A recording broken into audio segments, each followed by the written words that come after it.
여보세요? 금융감독원입니다. 고객님 명의로 불법 대출이 발생했습니다. 예? 저는 대출을 받은 적이 없는데요. 현재 수사가 진행 중입니다. 자금을 안전계좌로 잠시 옮기셔야 합니다. 협조하시면 빠르게 해결됩니다. 이건 실제로 경기도 수원에 사시는 68세 박정숙 어르신께 일어난 일입니다. 평범한 오후였고 조용한 집이었습니다. 그저 모르는 번호로 전화 한 통이 왔을 뿐인데요. 그 하루로 인해 어르신의 통장에 있던 돈 1,200만 원이 사라졌습니다. 어르신은 사기 전화라는 걸 다음 날에야 알았습니다. 그때는 이미 돈이 빠져나간 뒤였고 전화번호는 꺼져 있었죠. 여러분, 이건 결코 남의 일이 아닙니다. 지금 이 순간에도 여러분들을 노린 전화 사기가 매일 100건 이상 발생하고 있습니다. 이 사기꾼들 목소리도 차분하고 정중한 말투로 정부기관처럼 말합니다. 검찰입니다. 경찰입니다. 금융감독원입니다. 신분증 번호도 알고 주소도 알고 심지어 가족 이름까지 언급합니다. 그러면 우리는 진짜인가? 하고 믿게 됩니다. 하지만 이들이 공통으로 하는 말이 있습니다. 돈을 옮기셔야 합니다. 앱을 설치하세요. 그 순간 그건 100% 사기입니다. 이제부터 제가 드리는 이야기를 한 문장 한 문장 꼭 귀 기울여 들어주세요. 어렵지 않습니다. 듣기만 해도 누구든 따라할 수 있도록 차근차근 말씀드릴게요. 그리고 혹시 이 영상이 떠오르는 분이 있으시다면 자녀나 친구, 이웃분께 꼭 공유해 주세요. 모르면 당할 수 있는 일이지만 알면 누구나 막을 수 있는 일입니다. 그리고 이 채널 구독하시면 앞으로도 이렇게 꼭 필요한 정보들 쉽고 친절하게 전해드릴게요. 구독 버튼 눌러두시면 실생활에 바로 도움이 되는 꿀팁들을 빠르게 받아보실 수 있습니다. 우선 첫 번째, 사기꾼들은 당황하게 만듭니다. 갑자기 전화가 와서 대출이 나갔다고 하거나 수사 중이라고 하면 우리는 놀랍니다. 정상적인 판단을 하기 어려워져요. 이건 전형적인 심리 기법입니다. 무섭게 몰아붙이고 빨리 결정하라고 재촉합니다. 왜냐면 시간을 줄수록 생각할 여유가 생기니까요. 실제로 대전의 한 72세 어르신은 아침 식사를 하던 중 갑작스레 전화 한 통을 받았습니다. 금융감독원이라고 했고 당신 명의로 대출이 나갔다며 수사에 협조하지 않으면 계좌가 압류된다고 했죠. 어르신은 너무 당황한 나머지 밥숟가락도 못 놓은 채 수화기를 쥐고 벌벌 떨었다고 합니다. 심장이 너무 뛰어서 말을 더듬고 당장 무슨 조치를 취해야 할지 몰라서 전화기 들고 그대로 10분을 서 계셨다고 해요. 퇴근한 딸에게 이야기를 꺼내고 나서야 이게 사기였다는 걸 알게 되셨습니다. 그때는 이미 상대가 전화번호를 바꾸고 사라진 뒤였죠. 그 전까진 너무 긴장돼서 자기 딸에게 전화 한 통 할 여유조차 없었다고 합니다. 이처럼 사기꾼은 당황하게 만들고 생각할 시간을 주지 않습니다. 그래서 기억하세요. 갑자기 전화가 와서 당황스럽고 무서우면 일단 전화를 끊는 것이 정답입니다. 두 번째, 가짜 기관 사칭을 합니다. 사기꾼들은 실제로 존재하는 기관을 말해요. 금융감독원, 검찰청, 경찰서, 통신사, 은행. 이름도 그럴듯하죠. 고객님이 수사 대상입니다. 통장이 범죄에 이용됐습니다. 돈을 잠시 안전계좌로 옮기셔야 합니다.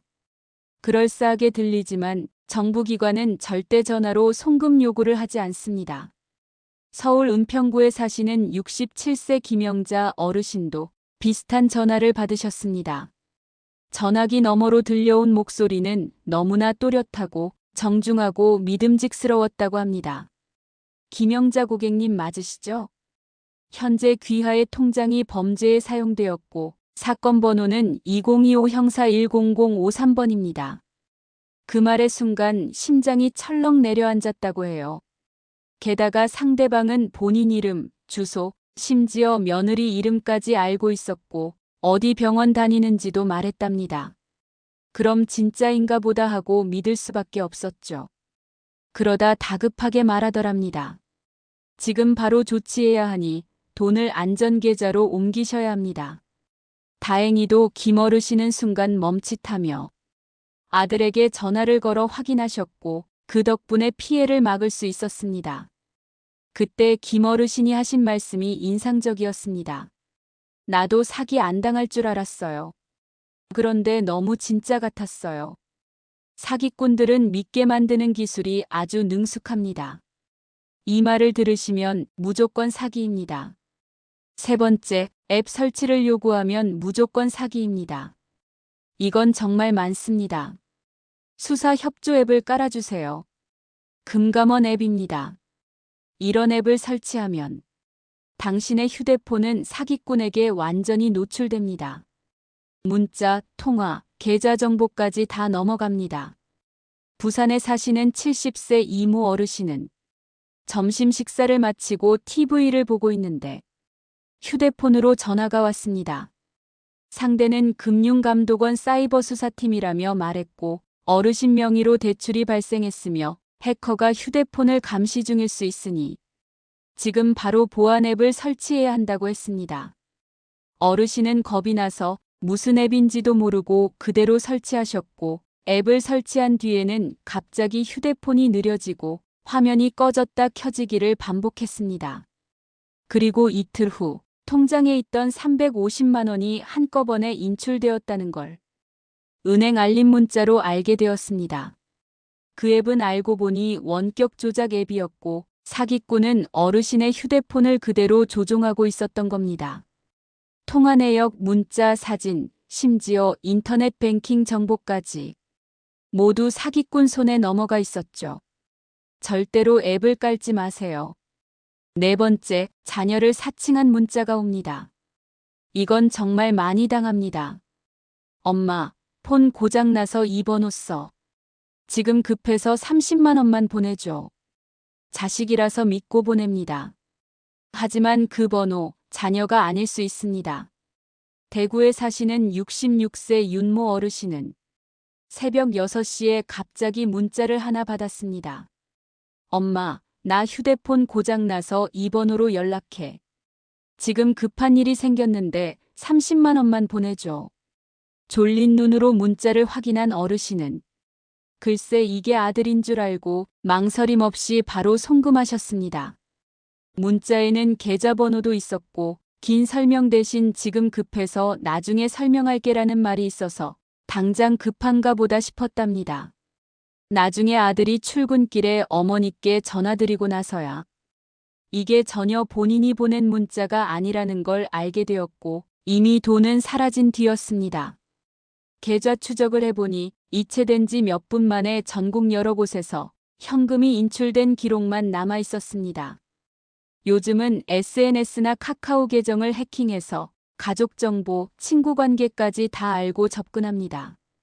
이름이나 가족 관계만 아는 건 더 이상 진짜의 증거가 될 수 없습니다. 요즘은 SNS 해킹으로 가족 정보가 새고 있기 때문에 이름을 안다고 해서 절대 안심하시면 안 됩니다. 꼭 전화로 목소리를 확인하세요. 이제는 예방이 정말 중요합니다. 누군가의 전화를 받고 나서 뒤늦게 후회하기보다는 미리 준비하고 조심하는 게 가장 좋은 방법입니다. 지금부터 알려드리는 건 어렵지 않아요. 조금만 신경 쓰면 누구나 따라할 수 있는 아주 실용적인 방법입니다. 요즘은 내 명의로 대출이 나갔다, 모르는 카드가 발급됐다는 일도 정말 많습니다. 그래서 지금처럼 날씨 좋은 날 산책 겸 근처 은행이나 주민센터에 한번 들러보세요. 창구에 가셔서 이렇게 말씀만 하시면 됩니다. 제가 요즘 이런 전화가 자꾸 와서 걱정이 돼요. 혹시 누가 제 이름으로 대출을 받을까 무섭고요. 그럼 은행 직원이 친절하게 안내해 줄 겁니다. 당황하실 필요 없어요. 누구나 처음엔 잘 몰라요. 중요한 건 지금처럼 미리 막아두는 겁니다. 꼭 해두셔야 할 건 이 두 가지입니다. 1. 신용카드 발급 사전 등록제. 신용카드를 발급할 때 미리 본인 정보를 등록해두는 제도입니다. 이렇게 등록을 해두면 내 이름으로 누군가가 함부로 카드를 만들 수 없습니다. 누군가 내 주민번호나 개인정보를 도용하더라도 사전에 등록된 사람만 발급 가능하기 때문에 사고를 막을 수 있어요. 카드사나 은행 창구에서 간단한 신청서 작성만으로 등록이 가능합니다. 평소 카드 발급을 잘 안 하시는 분일수록 꼭 신청해 두시면 좋습니다. 이체 한도 제한 서비스. 하루 동안 내가 이체할 수 있는 금액의 상한선을 걸어두는 서비스입니다. 예를 들어 하루에 30만 원까지만 이체되게 해주세요라고 설정해두면 어떤 일이 있어도 그 이상은 보낼 수 없어요. 갑자기 사기 전화를 받고 당황해도 한도가 막혀있기 때문에 큰 피해를 막을 수 있습니다. 특히 혼자 계시는 어르신이나 고령자일수록 이 한도 설정만 해두셔도 훨씬 안전합니다. 은행 창구나 앱에서도 쉽게 설정 가능하니 방문하실 때 직원에게 꼭 요청해 보세요. 직원에게 이렇게 말하세요. 명의도용 방지 서비스 신청하고 싶어요. 그러면 친절히 도와줍니다. 만약 용어가 어려우시면 그냥 걱정되는 상황을 이야기하세요. 제가 사기 전화 자주 받아서요. 누가 제 이름으로 뭘 할까 무서워요. 이렇게 말만 해도 은행 직원이 꼭 필요한 서비스로 연결해 줍니다. 혼자 다 외우려고 하지 마시고 느낌만 전하세요. 은행은 그런 걱정을 덜어주기 위해 있는 곳입니다. 그리고 혹시라도 돈을 보냈다면 첫 번째, 바로 112 또는 금융감독원 1332에 신고하세요. 두 번째, 은행에 전화해서 지급정지 신청을 하세요. 혼자 계신다고 너무 걱정하지 마시고 가까운 가족이나 지인에게 꼭 말씀하세요. 마지막으로 지금 우리가 할 수 있는 일. 첫 번째, 모르는 번호 받지 마세요. 두 번째, 이상한 문자 클릭하지 마세요. 세 번째, 앱 설치하라는 말 무조건 끊으세요. 네 번째, 의심스러우면 꼭 자녀에게 먼저 확인하세요. 그리고 이 영상을 꼭 저장해 두셨다가 주변에 전해주세요. 형제, 자매, 친구, 이웃. 이 영상 하나가 큰 피해를 막을 수 있습니다. 우리가 함께 지키면 사기꾼은 절대 이길 수 없습니다. 여러분, 오늘도 안전하고 건강한 하루 보내세요.